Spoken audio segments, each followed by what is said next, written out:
Hello YouTube. So, yeah, this is a little bit different from my before and afters. Right now I'm being rushed by her. Blame her for everything. So, yeah. So, yeah, we are in Florida right now and we're going to go see Split. I'm going to go see it with my cousin. So, what do I think about this movie? Like, what do I think it looks like? Well, a guy with multiple personalities, 23 to be exact. Like, I think that he's getting his 24th or 23rd in this movie, I don't know. But, he has 23 or 24. And now, pretty much, he's going out and kidnapping these three girls, because, why not? So, yeah, it's all about them trying to escape, or at least that's what I think it's going to be about. Outside of the general plot of this movie, not much is revealed in this trailer, which is something that I really like. And it's M. Night Shyamalan, so, don't really know how that'll end up being, but I have been hearing really good things about this movie, and with his last movie, The Visit, I'm actually kind of expecting some good things here, so guess we'll just have to wait and see. I'm sorry this one was so rushed. I mean, I do really want to talk about this movie, but really not that much is revealed in the trailer. That, and I'm being rushed by her! So, yeah, that's pretty much it. See you guys in the after part. Alright, so I have now gone back from seeing Split, and I thought it was just okay. Now, I know a lot of people have gone on saying that they really loved this movie or really enjoyed it, and that it's pretty much a big comeback for M. Night Shyamalan, but kinda split on that, no pun intended. I think that he's got quite a bit of a ways before he gets back to The Sixth Sense, but yeah, I do still think that this is a pretty good step in the right direction for him.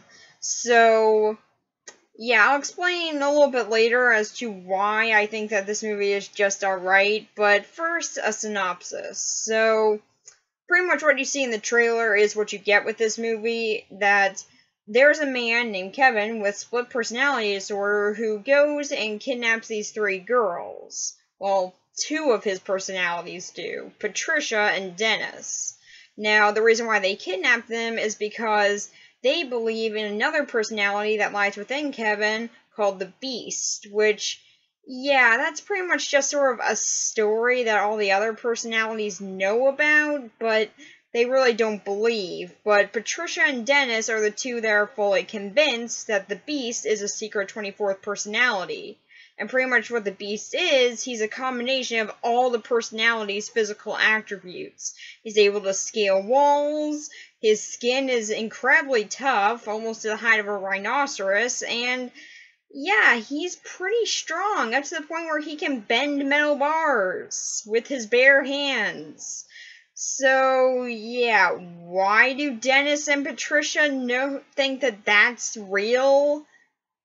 Don't really know. I mean, they do seem at least pretty sensible. Wouldn't they just sort of think, yeah, amazingly, the story about the man who can walk up walls might be a little bit fictional. Maybe they're just big Spider-Man fans, I don't know. But due to their beliefs, the other personalities have pretty much locked these two up. But out of nowhere, they decided, we're gonna come out and try and bring out the Beast. Why do we want to bring out the Beast all of a sudden? Reasons. I'm sure there are some reasons here.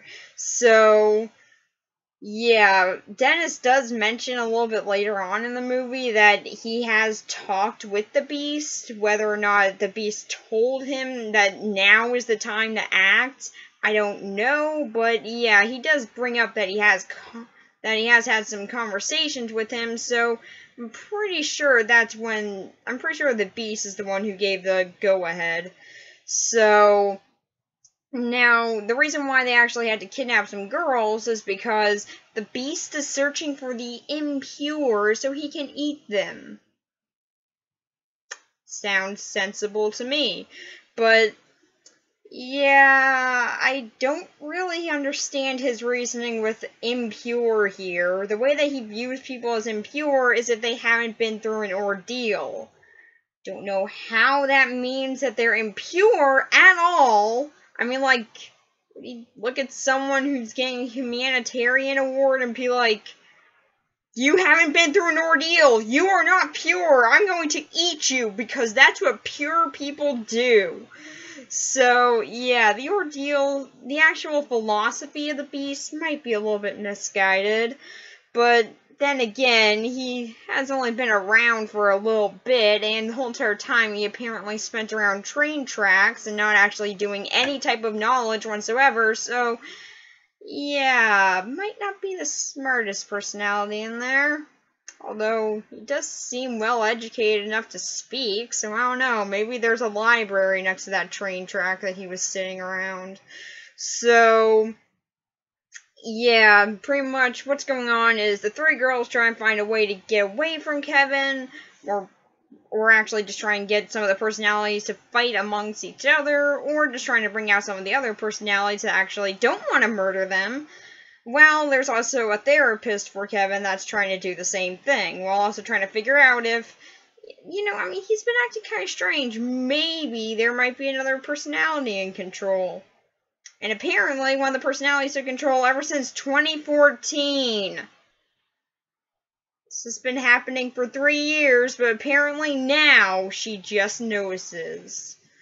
Unless if all the personalities decide to gang up on Kevin at once for some reason, which wouldn't really make any sense, as their main reason for existing is to help Kevin, so I don't know why they would just randomly gang up on him, but yeah, apparently that's what they're going with.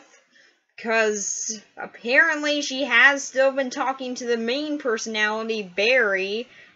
So, yeah, so either the Horde randomly took over, or they've been planning this for a very long time and never decided to act on it, and have fooled a trained therapist. So, yeah, either one that you want to believe, I guess. But, yeah, that's pretty much the basic plot of this movie. Now, I will say the story of this movie I actually do find pretty interesting. And there are actually some pretty cool ideas that they do start developing on in this movie. One of my personal favorites that they actually do get into a little bit, and does pretty much reflect the main climax of the movie, is that another personality might just be a completely separate person and not just a personality based through mental illness. That was something that was actually very interesting to me, and I did like some little nods to it throughout the movie. There were some where it's just like a big lecture on it where, yeah, there I didn't really get into it as much, but there are some subtle things I actually did like. Like one of Kevin's personalities, named Jade, she actually has diabetes, and none of the other personalities have that.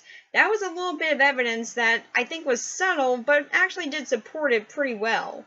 And it does make the ending a little bit more believable, but yeah, the ending. That to me is what kind of messed this idea up, as having another personality have a disease is one thing. Having them have superhuman abilities is another. I don't see how just being a combination of all the other personalities would automatically mean, oh, you're fine. You got, like, all these big abilities. You can walk up walls. Amazingly, I don't think that that's how real split personalities work, but correct me if I'm wrong. No, really, if I am wrong here, please do correct me. I want to know more about that. But, yeah, that's kind of one of the few, that was kind of a very small thing that I didn't find to be believable, and really that was sort of what took me out of it, as it did try and make, like, throughout the whole movie, they do try and base it just solely around the mental illness of Kevin and the different personalities. So that was something that I feel like it kind of strayed away from the main idea of the movie, but I think that there was really no other way to go once, like, the Beast was brought up and everything. I think that way, yeah, there's really no other way to go there outside of having Kevin and Patricia be pretty disappointed that the Beast isn't real. And that's pretty much the only other route that this movie could have gone. If they actually keep the Beast in, I don't know. Could have gotten rid of the Beast storyline altogether and just had two insane personalities. Why didn't they do that again? So, yeah, that was one of the things in this movie that kind of took me out of it. Another is the flashbacks. God. M. Night, God, you're a good director, for the most part. I like your first two movies, I like The Visit, and this one's okay. But, you're not ready yet. God, some minor spoilers here. One of the characters was raped by their family member. Like, I think it was her uncle or something, I kind of forget, but maybe it was just a family friend, I forgot really. But yeah, she was raped as a child, and that's shown a little bit in flashbacks, and God, M. Night, you're not ready, man, you're not ready.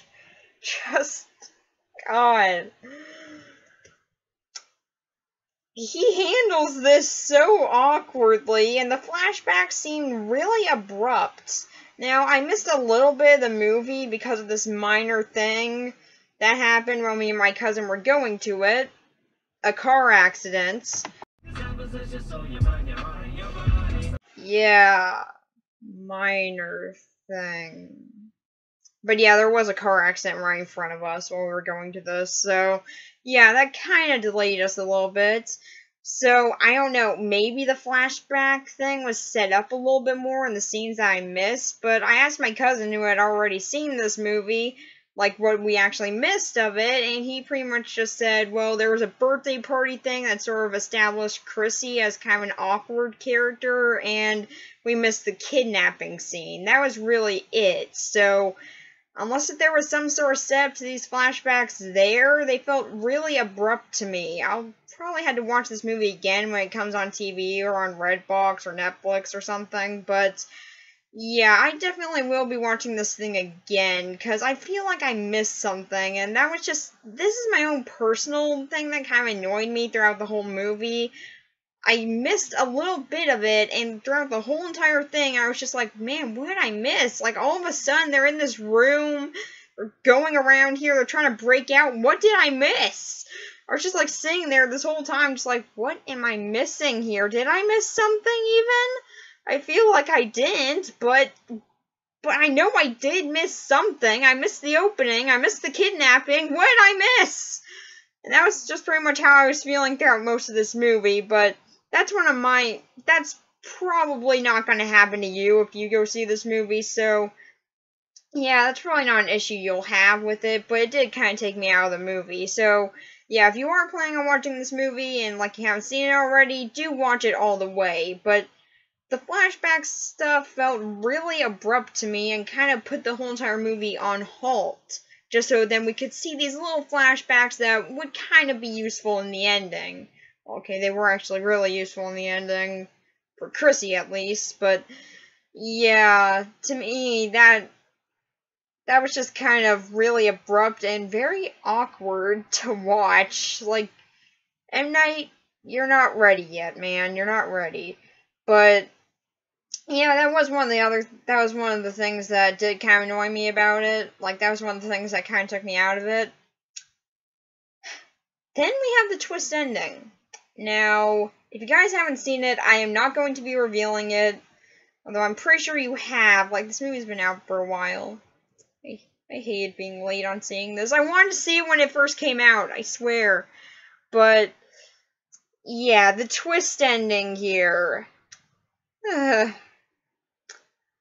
Okay, so one thing I did, I stayed away from every review of this movie I could find. Doug Walker did a review on it. Didn't watch it. Even though it said spoiler free, I didn't watch it. There were some other reviewers I follow on Facebook who reviewed it. And I didn't watch that, even though some of them said that they were spoiler free, because I was trying to stay away from spoilers as much as possible.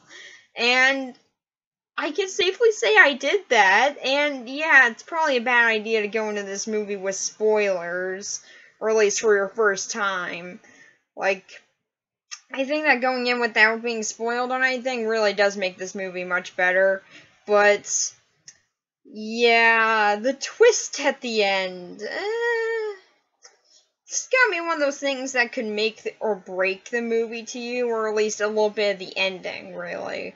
To me, the more that I think about it, the more it kind of makes sense. Like, in the world that the twist ending is referencing, which I will just say it, it's one of M. Night Shyamalan's first movies, and yeah, if you haven't seen it, definitely do check it out. It is one of his better movies, and yeah, it is from his very older works, like some of his very first few movies, so yeah, like if you haven't seen it, go check out his older work, because that's really where he does shine.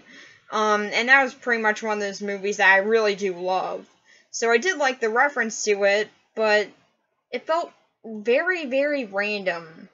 Like, there was no setup to this, really, but the more that I think about it, like, I guess it kind of makes sense as to how they referenced it. Like, I don't, like, I mean, I guess it kind of makes sense, seeing as the world that movie set up, and yeah, that would kind of fit with the Beast character, as, yeah, he does sort of seem superhuman in a way. Yeah, I might have just sort of ruined that twist there for you if you have seen the movie that I'm talking about, but hopefully you haven't. Hopefully I didn't spoil anything for you. If I did, I am so sorry. But yeah, I mean, I guess it does make more sense that way, but like how he was actually able to do all these things, like just explaining like he does have some abilities and stuff, that makes more sense to me personally, but yeah, I still found it pretty weird. Like, there was just really no setup to it outside of if you think about it for a little bit, but, like, with The Sixth Sense, that movie twist ending, that is one that really, you could go through the whole entire movie and see tons of references to it. Unbreakable, that's a movie. If you go through the whole thing, you can see tons of references to it. You see tons of references to the twist ending. This one's really had no build up to it, and it just sort of felt very random to me. But I do still like the acknowledgement, and does get me excited if there's a sequel. And Night Shyamalan said he wants to do it, so I can be excited about it. So I'll just continue to be excited about it. But yeah, I do feel like they could have set it up in a way that would have made it at least a little bit better, or maybe it was set up in the beginning or something, and I just missed it or something, I don't know. But yeah, I do still like the twist ending, it's just I feel like it could have been built up to a little bit more, in a way that could have still been pretty subtle if you haven't actually seen the movie. That's referencing, at least. But, yeah, that was kind of one of my bigger complaints with it, too. Like, I saw the ending, it kind of ruined it for me, so it did kind of ruin, like, the overall feel of it just as a standalone movie. Like, now it has a connection to one of his older movies. It's gonna be called the M. Night Shyamalan Cinematic Universe.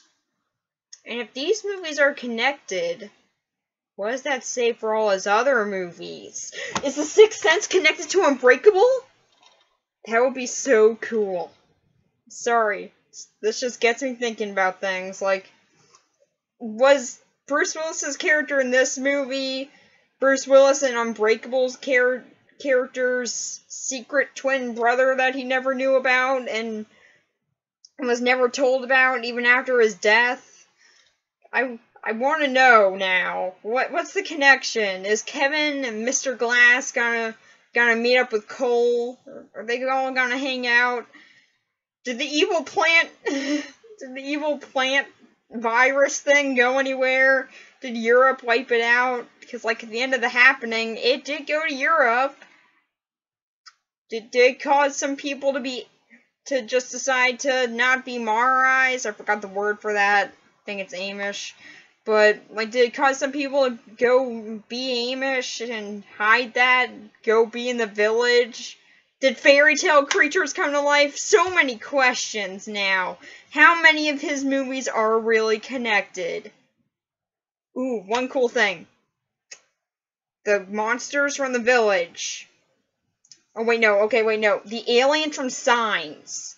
They evolved and became the aliens in After Earth.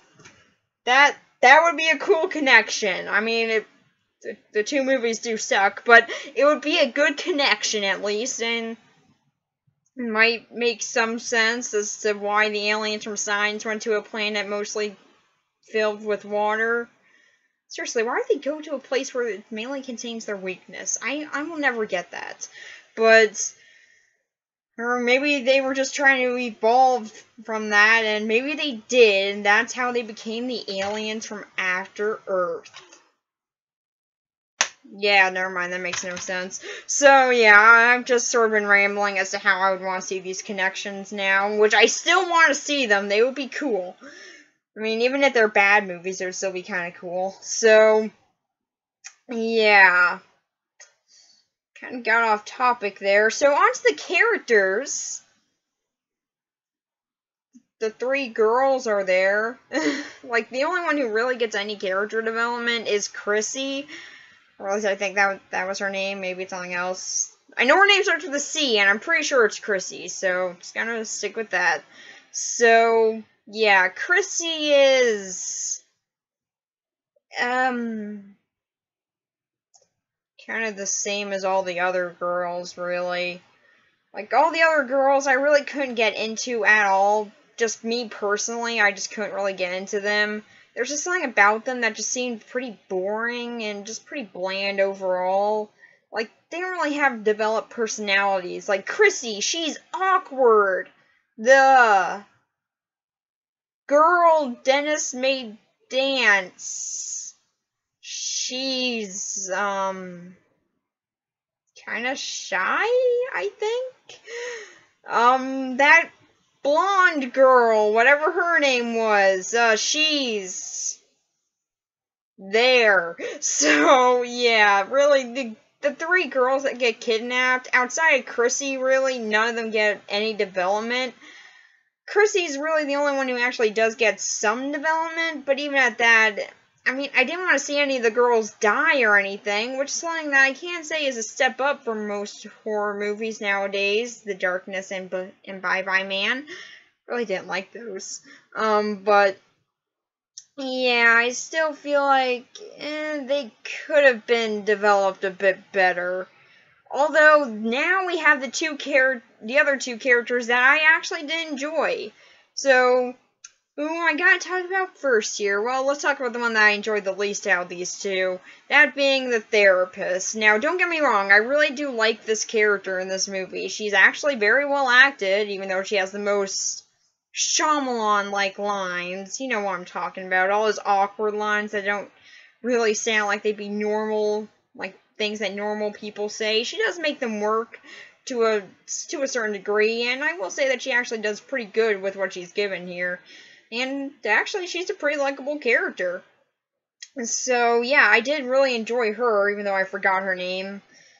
So, let's talk about the star of all of this. M. Night Shyamalan is that guy who likes Hooters. Yeah, he makes another cameo in this movie, and he's a guy who likes Hooters. He also has a bad-looking wig. And if that's his real hair, I'll be pretty surprised by that, because that just looks like a really awful wig to me. But, yeah, he makes a cameo, so that's something. Although he pretty much does that in all of his movies, so yeah, I guess I shouldn't be surprised. I wonder if he got that from Peter Jackson. Yeah, if you don't see Peter Jackson in any of his movies, look harder, he is there. But, yeah, to me, the therapist, I think that she is a very likable character. I do enjoy her. It's just, there's one other person in this movie that I like a bit more. And that is Kevin. So, what can I say about Kevin? Or Barry? Or Jade? Or Heckwick? Or Dennis? Or Patricia? Or any of the other personalities that's inside Kevin? So, yeah, we don't really get to see all of them. Hopefully that will be explored in a sequel, as the ending of this movie does kind of set up a sequel. So that would actually be something that I think would be really cool to see. But, yeah, so I really liked this. I really liked this part of this movie. For one, James McAvoy. Wow. I really have not seen a movie, at least with his acting, that I didn't like. Except for Filth. I really didn't like that one. But even James McAvoy has said that you'll either love or hate that one, and I'm on the hate end of that one. But outside of Filth, I really do love James McAvoy as an actor. He's really good and brings a lot of energy to a lot of his roles. And I really do just like the pure emotion that he gets out of pretty much every character that he's ever played. Now, he hasn't been in that many things. I have actually checked his whole filmography, but I've seen a pretty good amount of them, and even in bad movies like Filth, he does still bring out a pretty good performance at times, and this movie is no exception. I really do love James McAvoy's acting here. He plays the whole entire split personality gimmick very well, even though, really, it's like if one personality is in control, then that personality is just in control. There's no real fight between the personalities. I have a few of them that try and get free at some points, but yeah, that's pretty much the biggest fight that most of the personalities are actually able to put up. Or at least the good ones.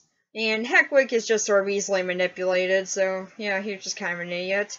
But yeah, I do still really like how well James McAvoy acts as a person with split personality. He does very well in this role, and I like how he's able to pretty much be able to play like 23 different characters. Well, 24 really.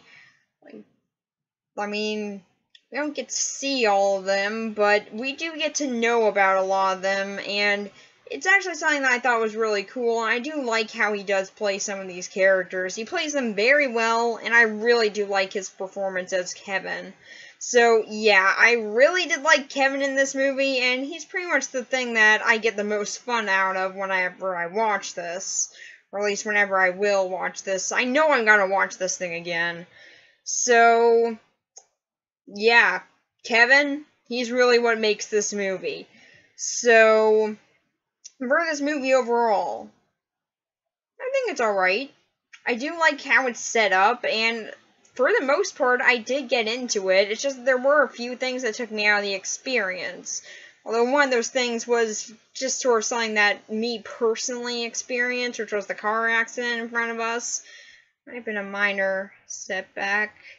So, yeah, I'm pretty sure you're not gonna see a car accident happen right in front of you when you go to this. Or maybe you will. I don't know. That was actually a really cool accident. Like, there was a lot of glass everywhere. I mean, I felt bad for the people in the cars, but it was cool. It was really cool. Although, just so you know, the two people in the cars that were hit, they did get out. One got out with a bleeding nose, had to have some ice on her hand, and also had a limp, but she got out. Although the driver, there was blood on the windshield, yeah. Probably not doing that well. But yeah, on to the actual movie again. So yeah, I thought it was a pretty fun movie, although there were some things that took me out of the experience, but I do still like how it was set up, and there are actually some pretty interesting ideas here. I do definitely think that this is a very good step in the right direction for M. Night Shyamalan getting back into the filmmaking that he was known for, and actually being a good filmmaker again. So I am excited to see where this goes. And I do like how it was done. It is still a very good movie, and I did enjoy it. It's just that, me personally, I just think it's alright, but I do definitely recommend checking it out. So, yeah, this was a really fun movie. Now, for all of you who haven't seen it, this is where this review will end. But for all those who have, let's talk spoilers. Alright, so that ending. Yeah. like I said before, what? So, for me personally, like I said, the connection to Unbreakable, I do think makes the whole entire idea of the Beast a little bit more believable, as in this world, there are some people with abilities, or at least in the specific world of Unbreakable. That's just sort of what's making me think that M. Night Shyamalan's only going to connect these two movies, but I don't know, I think I could see it sort of connecting to The Sixth Sense a little bit, but like, maybe Cole will come in at one point and just be like, hey, I'm a ghost therapist now, woo! But, yeah, that's pretty much the biggest connection I can see to some of M. Night Shyamalan's other movies. Although, I don't know, maybe he's already seen some connections where I haven't, and there will be some more characters from some of his other movies coming in. I don't know. That actually would be pretty cool, but, yeah, for right now, I can pretty much only see Unbreakable and Split, and maybe The Sixth Sense actually being connected. Because outside of those ones, yeah, it really doesn't seem like there is really any connection here. But I do have to say that the twist ending, the very ending, actually, there were some credits rolling right before that ending came in. So, yeah, it was the very ending. This was a twist, very ending. Yeah, I should have set that up better. But, yeah, this twist came in, right at the end. I was about ready to get up and leave, and then it's just, all of a sudden, it's right there. I'm just like, okay, I guess we're still here. So, yeah, that I did like, and I'm glad that I didn't have it spoiled for me. And, I mean, I do like how it was done, and I do still like the little reference. I mean, I do love the movie Unbreakable. It's a great movie, and probably my favorite superhero movie that isn't based off of a comic book. Though I haven't seen Chronicle yet. I have to get to that one day. I can't even find it at my library. I really don't get this. Seriously, why doesn't my library have Chronicle? But, yeah, I do still really like the movie Unbreakable, and I would love to actually see a sequel, which is why I'm hearing that there will be. So that'll be awesome, but, yeah, to me, I just sort of personally think that it could have been set up a bit better, and then maybe if there was some setup, then, yeah, I would have felt a little bit more convinced at the end. Because, to me, it just sort of came out of nowhere. Just all of a sudden, Mr. Glass. And then it's Bruce Willis is saying this, so dun dun dun! I want to know how many people don't know about Unbreakable and then saw that ending. Seriously, I just want to see one person who was just what the heck are they talking about? But, yeah, I do still pretty much enjoy that twist, as, yeah, I do like the movie Unbreakable. It's a great movie, and I do still like how it is being referenced here, and it does make the whole entire Beast personality thing a little bit more believable, as that one just sort of has abilities, instead of just, being a combination of all his different personalities, traits. So does that mean that some of them's a good a good rock climber? That there's some of them that are just sort of longer fingers. There's some of them that are taller. I want to know, how is that a combination of all those different personalities? But, yeah, like I said before, it's a bit of a stretch, but I do still like how the connection with Unbreakable does make it a bit more believable. So, that is something that I did like, and yeah, when I thought about it more, it did make some more sense, but yeah, the connection is still pretty odd. I really don't see why they connected this, but I still think it was kind of cool. I mean, like I said already, I love Unbreakable, and Split was alright, so I would love to see Mr. Glass and Kevin just sort of sitting down, having a nice little conversation, hey, so you've killed anyone lately? Oh, no, I just got out of prison, So, you planning on killing anyone lately? Oh, definitely, yeah, okay, cool. I guess that would be really cool to see, but to me it was just kind of random. Like, the way that it was done, too, which is kind of weird. Just, like, one girl, she randomly remembers, oh, hey, that's kind of like this one thing that happened a long time ago, like, with what's his name, he's in a wheelchair, right? Oh, yeah, that's Mr. Glass. And, when did the main character from Unbreakable, I forgot his name, but when did he become something else? Like, seemed to be wearing some different work clothes, so did he change careers? I forgot. Like, I don't remember him quitting his other job. He seemed pretty good at it. But, yeah, apparently he might have. I don't know. Didn't really get a good look at the clothes, though, so I don't know. Maybe he did stick with the baseball job. Which really seemed like the best job for him. I don't know, but yeah, I did still like it, and I do still like actually getting that reference. That was a really cool moment. It's just, to me, after I saw it, and after a little bit of my hype from it went down, then I was just sort of like, wait, that came out of nowhere. So, yeah, that was just my own personal thoughts on that. But I do still like it. It's just, I think that it could have been set up a bit better. But yeah, that's pretty much it. So, yeah. Bye.